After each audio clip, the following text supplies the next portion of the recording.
I think that there are a lot of young women that would love to have the life that I've had, but it's not really acceptable for a young woman to aspire to be a homemaker, and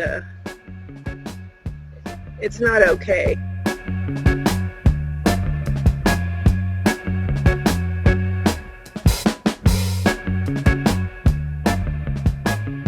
You know, when I was starting out in life, it was an option for young women, but at this point in time, young women mostly think that they have to have a career. But if they were willing to give you their real true thoughts, a lot of them they say they want to have babies and stay home. You know, it's like what they would love to be able to do, but it's not an option. It seems like they feel like it's not an option. I'm not saying everyone, but I think a lot of young women would prefer to do that. Mm-hmm. So, can you introduce yourself to people who? I mean, I know who you are, but like, what? How do you introduce yourself to people who, if you're talking about what you do? Okay, my name is Cindy Fisher. I live in Idaho, southwest Idaho. And I just tell people that I'm a stay-at-home grandma at this point. But So what's the day-to-day life of a stay-at-home mom / stay-at-home grandma? I get up, around 6 or 7. I have my devotional time for an hour or two. I have breakfast and get dressed, and depending on the season, this is, now summer, so I get dressed to go outside. I put on my grubby clothes because I know I'm going to get dirty, and I go out in the greenhouse and feed the chickens and get the garden, things that need to be done in the garden, and water all my plants, and generally do a lot of outside work. And do you like it? Oh, yes, I love it. What's your favorite part? Well, probably right now it would be seeing things grow and trying to keep them alive. And I just like gardening. What are you trying to keep alive right now? Some new raspberry plants that look a little iffy, and I just bought some sweet potato slips, and so I need to plant those out. I've got things in my greenhouse that are going good. What's a slip? Well, you have to you take a sweet potato, and you can either do it in water or in soil, and you put it in there, and it starts growing from the eyes of the sweet potato, starts growing out leaves, and then you break those off and put them in water, and they'll grow roots out the bottom, and one of those is a sweet potato slip. Huh. And you plant those, and they'll grow more sweet potatoes. Huh. I mean, I know that you know a lot of things. I mean, you're a sharp person, so that's unique to you, that you're very intelligent, and I think that probably an idea about people that are rural is that they're kind of simple. They don't have a lot of thoughts, maybe.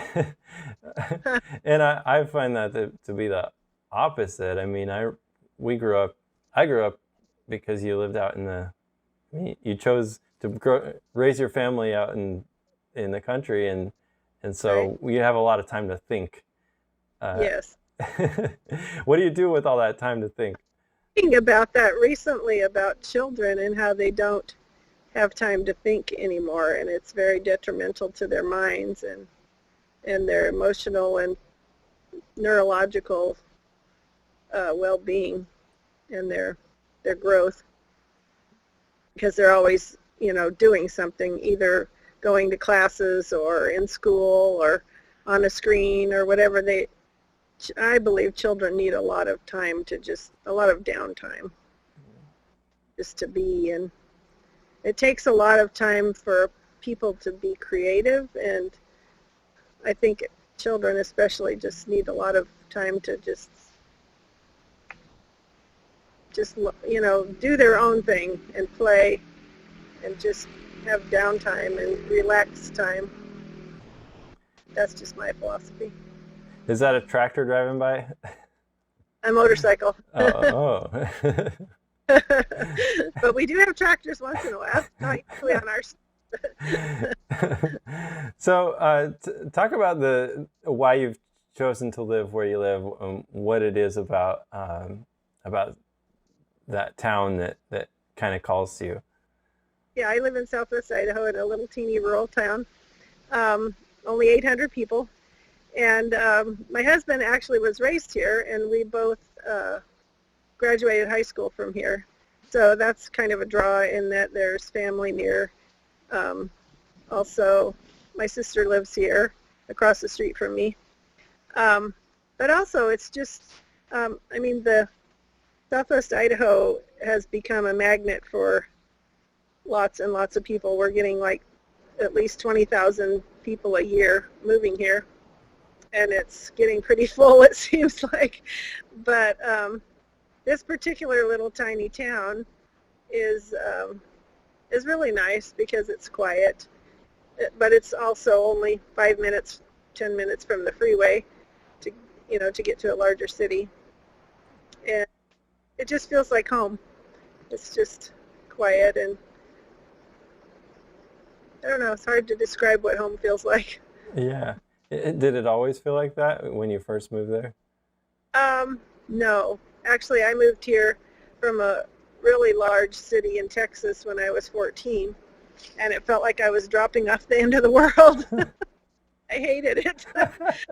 Where's the town? This is not a town. So what changed? Well, I fell in love with my husband when I was 14, and he was 15. Wow. And we actually did leave right after we got married. We moved to Nampa, to a different town that's bigger. But we moved back in 2000, I think. We always pretty much lived in these smaller towns around here. But Yeah. Did you ever want to go back to the city? no. I mean, I like Texas, and I like the hill country, and it feels like home when I go back there, but not in the same sense. It feels comfortable and familiar, but not like somewhere I really, really want to live. I think Southwest Idaho is especially, I would even say, nurturing to the kind of life that I want to live. It's a very low crime rate, more laid back, more people that have independent thinking and just are kind, tend to be nicer. What's your sales pitch to somebody who is thinking about living a simpler life? Maybe they live in the city and they want to settle down and get married and move out to the country somewhere, but they're, it sounds kind of scary. How do you, what are the benefits of it, and how do you make that decision? I don't really think it's for everybody, but I think for people that have that desire, they're probably the kind of people that could make it work, because it's just, a lot of it is learning by doing. I remember when I got married, my husband's grandparents started teaching me how to garden and can, and I'd never even been around it. And it was, a lot of trial and error. But that's just kind of the nature of the beast. It's just jump in and start doing, but, start doing small. And I would advise people that live in a city or that aren't already doing it to read everything they can, to watch, people on YouTube that are doing what they would like to do, and just start doing what you can where you are. If you want to grow vegetables, get a pot and put it on your patio and grow a patio tomato plant, and you'll start learning. So just do what you can where you are, and make your waiting a classroom. That's what they say, your waiting room a classroom. Yeah, I don't think I've ever heard that before. Like if you're waiting for something, just learn as you're sitting Yeah, there. That's yeah. cool. If you were doing it, just Yeah. learn it. And then I've heard a lot of people talk about homesteading lately, or like tiny homes, or like moving into a like an RV and driving around the country. Mm-hmm. What would you say is the difference between what you do and homesteading, and what's the benefit to that as opposed to those other options? The benefit of what I'm doing? Yeah, like, well, first of all, what do you call it, and like, what's the difference between that and homesteading? I don't know that I actually really even call it anything, because I've just always done it. It's just life to me, so it's not like I don't know. It's just my chosen life, so I don't really call it anything. To me, it stands out because you know how to can, you know how to garden, you take care of chickens, all those kinds of things that are like farmhouse living, but you Mm-hmm. don't live on a farm, so it's Right. it's the kind of stuff that everybody could do, Yeah. but I don't think. I mean, those are things that people are kind of romantic about and usually don't do. You know? Um, for one thing, young people today, compared to when I was a young person and just starting out in life, they want and they expect a lot more than what we did. And we didn't mind so much being poor and not having everything, and just, I mean, we never thought about traveling internationally. And nowadays, pretty much every young person thinks you have to do that's just part of life. Well, that's fine if that's your chosen life, but it takes a lot of money to do that. And so if a young woman wants to be a stay-at-home mom, they're only going to have one income. And that's not going to provide as much, for whatever they want to do. Um, but they're also not going to have the cost of, all the clothes that it takes to have another job, and the gas, and the, not wanting to cook dinner at night because you're so tired. And, there's trade-offs. But it isn't that it's not possible for young people to do it. It's just a change in their thinking, I think. What's that change? The change that, I mean, of course we didn't have cell phones. They weren't invented yet.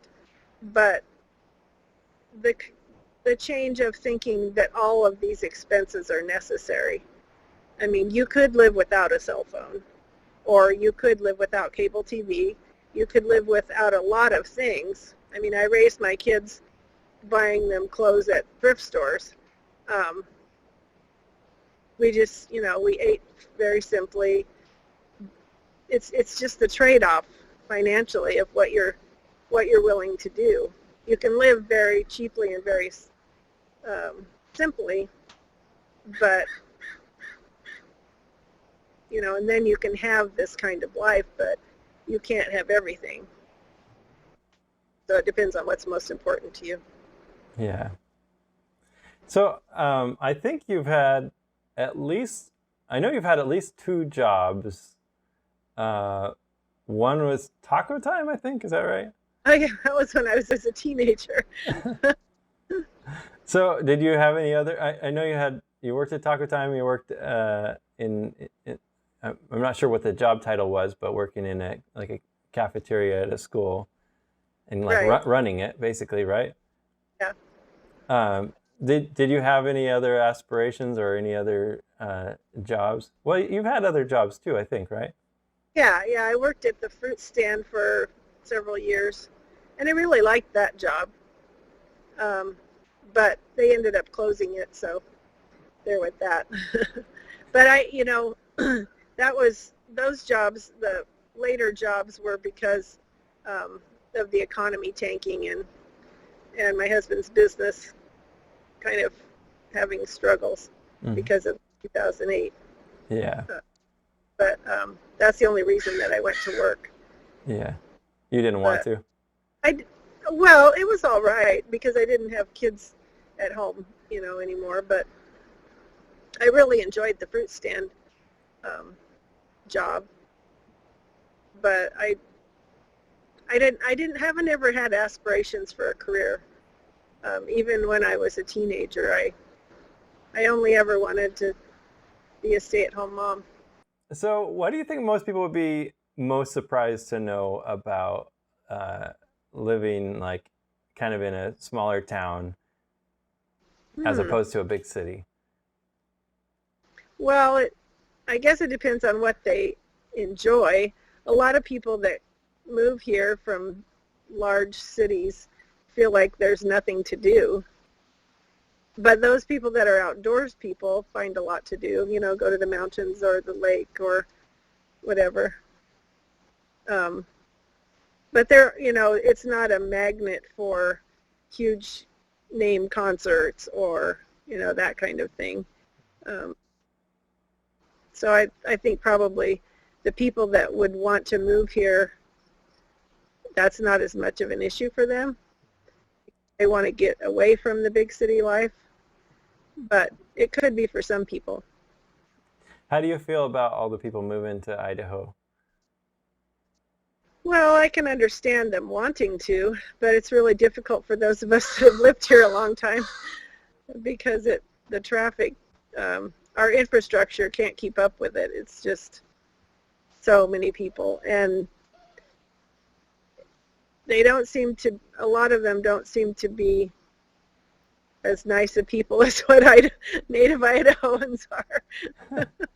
Driving and um, just general rudeness. It seems like maybe it's Yeah, all the rats stuck together in the city. They, it's not as easy to live, in a city, so it's maybe makes you not quite as kind to other people. I don't know. yeah. Do you ever get depressed being out in a smaller town? Um, well, I think I have dealt with depression in my life, but I don't think it really necessarily has to do with where you live, as far as if it's a rural or not. Um, Mental health is a huge thing, and I think it's very important to take responsibility for your own mental health. Um, I've learned in my own life that the way that I allow myself to think has a direct effect on how I feel and what my general well-being is. So I have to be very diligent to not allow myself to think things that are going to take me down into a hole. And so, yeah, I think, I suppose for some people, it could be a very terrible thing to feel like you're out too far and you're isolated. Like maybe for you, for instance, it would be hard for you, but for me, I have a very sensitive system, and so the quiet and the nature is really good for me physically and mentally. What's your advice to yourself, the young person that was moving from Texas? Um, what would you tell yourself? You were going there thinking that you're going to the end of the world, and Right. so what would you tell yourself looking back now? Um, I would probably say there are there are benefits and there are some things that, it's not going to be like where you came from. And you can dwell on that, and you can dwell on the fact that you're missing home and missing these certain things, or you can start looking for the good, and you can, I would say, connect with people that have been here a long time and find out, just assimilate as much as you can and try to learn as much as you can about the area, explore, and go to different places in the state or in the area. Find things that you enjoy, like there's the botanical gardens, and there's mountains you can go to, there's camping, there's fishing, there's hiking, there's biking, there's all kinds of outdoor stuff, but there's museums and other things as well. So just don't expect it to be like where you came from. Yeah, like you were probably at 14. Right? Yeah, that's a little bit of an exception because you're always complaining when you're 14 about what your parents do. Yeah, probably. Yeah, worst time to move, huh? Yeah. I think I kind of hit. I guess so. Do you have do you have goals in life, and have you hit them all? And if you did have any, what were they? Wow. I'm not really that much of a goal-oriented person. I guess for me, my main goal is growth. And I don't have huge, I guess I had goals of, raising my children in a way that they could become productive members of society and have a good life and be ready for the world when they got to that age. I don't know that I totally met that goal, but I think I did more than some people. But yeah, growth is my main goal, just to be different and learn and grow and be curious about the world and just grow. What are you curious about right now? Let me think. Or what have you been learning?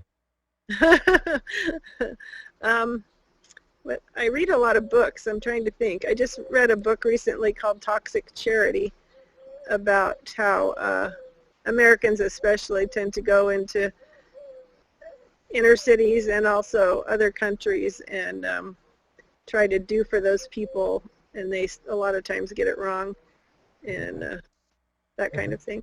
Yeah, and you mentioned YouTube videos of like learning how to do things through YouTube. Have you been watching any YouTube channels? Oh yeah, I watch a lot of YouTube channels. What have you been watching? Oh well, this year I've gotten into growing flowers for cutting flowers, and I've had mild success so far, but we'll see. I want to cut flowers and give bouquets away to people.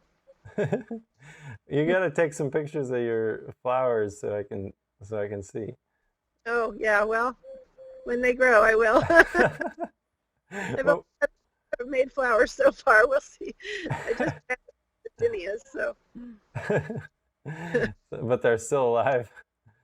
So far. They're flowers too. I just planted little plants, but they don't have flowers on them yet. So we'll see how that goes. It's a huge learning curve compared to vegetable gardening. Let me tell you, I didn't realize.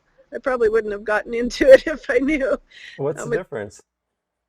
It's kind of hard to say, but there's just a lot of like when you plant things and how you pinch them back and which ones to pinch back and which ones to grow when, and it's just a big, and that, whether this one needs some kind of staking or trellising or what, it's just a lot to learn, but I like it. So.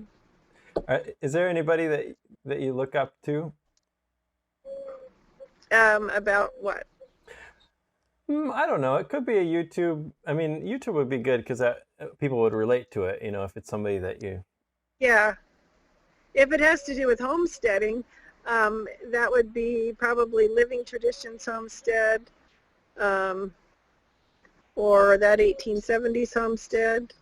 If it has to do with gardening, it would be Garden Answer, because those people live about a half an hour away from us, and so they have Wow. the same climate, and that's nice. Yeah, so you can learn from them. Yeah, it relates pretty closely to our climates. Yeah.